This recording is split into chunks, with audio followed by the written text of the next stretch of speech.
नमस्कार, Madhuraj cook and क्रिएशनमध्ये तुमचं मनापासून स्वागत आहे. मी नर्सरीतून कोणते रोप आणले होते आणि हिवाळ्यात कोणते लावायचे असतात त्याचाच व्हिडिओ केलेला आहे. पाहिला नसेल तर तो पहा. आणि त्याच्यात मी हे पिटुनियाचे रोप आणले होते. हिवाळ्यात खूप छान फुलं येतात, कारण परमनंट रोपांना फुलं हिवाळ्यात येत नाहीत आणि ह्या रोपांना खूप छान फुलं येतात, त्यामुळे हे रोप आणलेले आहे. व्हिडिओ मोठा होईल, पण व्हिडिओत मी खूप महत्त्वाच्या टिप्स देणार आहे पिटुनियाबद्दल, की खूप गरजेचे आहेत, की त्याची केअर कशी करायची, कशी लावायची, त्या बियांपासून कसे रोपं तयार करता येतील, किंवा सर्व माहिती असे मी टिप्स ह्यात दिलेल्या आहेत. त्यामुळे व्हिडिओ शेवटपर्यंत पहा, तुम्हाला खूप उपयोगी हा व्हिडिओ पडेल. तर टिप नंबर पहिली, पिटुनिया लावल्यावर कुंडीला अशा जागी ठेवायचं की जिथे 6 ते 7 तास ऊन मिळेल. जास्त मिळाल्यावर फुले, म्हणजे ऊन जास्त मिळाल्यावर फुले भरपूर येतात. पण दुपारचे म्हणजे 12च्या नंतरचं ऊन द्यायचं नाही. त्याच्या आधीचं कोवळं जे ऊन असतं ते ऊन द्यायचं. जास्त उन्हात ठेवायचं नाही. त्यामुळे हे झाड पण नाजूक असतं, त्यामुळे सुकलं जातं. पण ऊन पण खूप महत्त्वाचं आहे. आता दुसरी टिप्स काय आहे, तर पाणी ज्यावेळी देतो तेव्हा पाणी जास्त द्यायचं नाही. आणि पाणी देताना ते रोपाला असं थोडंसं उचलून, म्हणजे थोडंसं बाजूला, एकदम डायरेक्ट झाडावर द्यायचं नाही. किंवा तुम्ही स्प्रे बॉटलनी पण पाणी देऊ शकता, जास्त द्यायचं नाही. आणि थोडंसं बाजूला करून असं पाणी द्यायचं. त्यामुळे त्याच्या मुळा खराब होणार नाही. जास्त डायरेक्ट आपण पाईपाने पाणी दिलं तर मुळा उघड्या पडून झाड जायची शक्यता असते.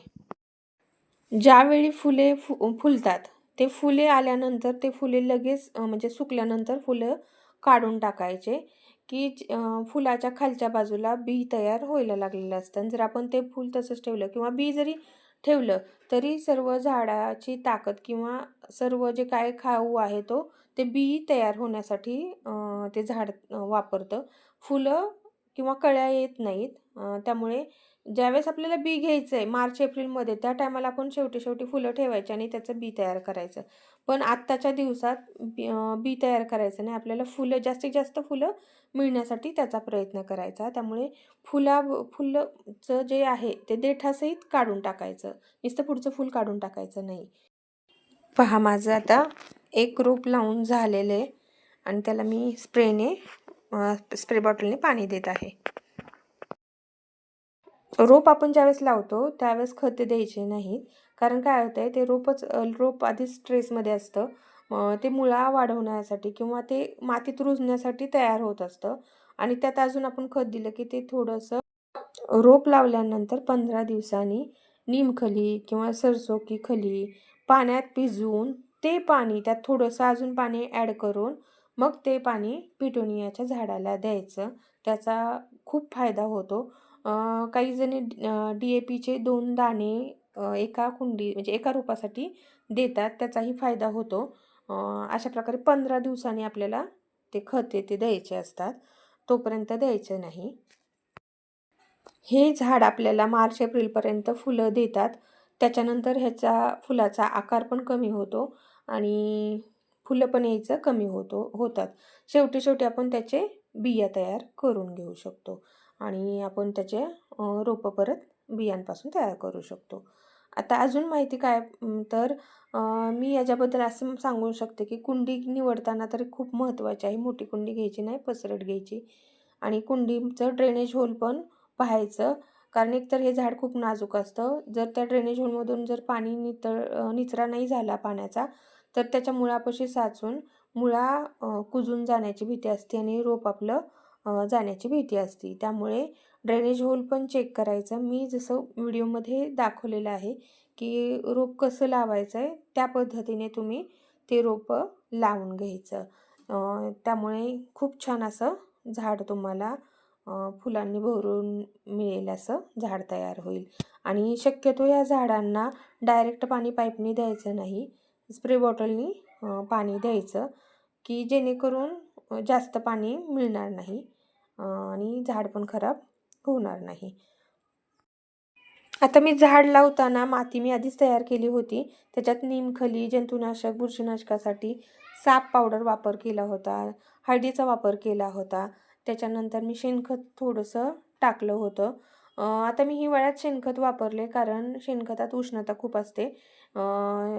पण थंडी असल्यामुळे शेणखत या दिवसात झाडांना चालतं. तुम्ही शेणखत पाण्यात मिसळून ते लिक्विड खत म्हणून सुद्धा देऊ शकता, नुसतं पाणी. हे शेणखत आपल्याला उन्हाळ्यात झाडांना नाही द्यायचं, कारण उष्णता आणि शेणखताची उष्णता, त्यामुळे झाडं खराब व्हायची शक्यता असते. हिवाळ्यात तुम्ही शेणखत देऊ शकता. त्यामुळे मी आता हिवाळ्यात हे झाडं लावते त्याला मी शेणखत वापरलेलं आहे. तुम्ही ह्या दिवसात वापरू शकता. शेणखतामुळे छान हिरवेगार झाडं होतात. आणि हिवाळ्यात जर फुलझाडे लावणार असाल तर पिटोनियाचे हे उत्तम झाड आहे. यामध्ये कलर तर खूप मिळतातच. त्यात पिटोनिया स्टार, पिटोनिया बॉर्डर, देशी petunia, plain petunia, double petunia, अशा अनेक प्रकारचे मी सुरुवातीला पण सांगितलेले आहेत की प्रकार कोणते कोणते असतात. हे पण अजून प्रकार आहेत. आणि पिटुनिया बियापासून पण आपण तयार करू शकतो. नोव्हेंबरपासून झाडे लावायचे. जर तुम्ही नर्सरीतून रोप आणून लावणार असाल तर नोव्हेंबरपासून तुम्ही झाडे लावू शकतात, म्हणजे नोव्हेंबर-डिसेंबरमध्ये. आणि बियापासून आत्ता लावता येत नाही. तर हे रोप आपण हँगिंग बास्केटमध्ये पण लावू शकतो. त्या हँगिंगमध्ये असे भरगच्च ते फुलं आणि झाड असं बहरलेलं खूप छान तुमच्या घराच्या बागेची छान शोभा वाढवतं आणि खूप छान असं प्रसन्न वाटतं बागेत बसल्यानंतर सुद्धा. आणि ह्या वेळात तर तुम्ही हे नक्कीच झाडे लावू शकता आणि खूप छान असं हे झाडाचा प्रकार आहे. आता मी तर हे झाडे लावायला लागलेलीच आहेत. पिटुनियाचे 5 प्रकारचे.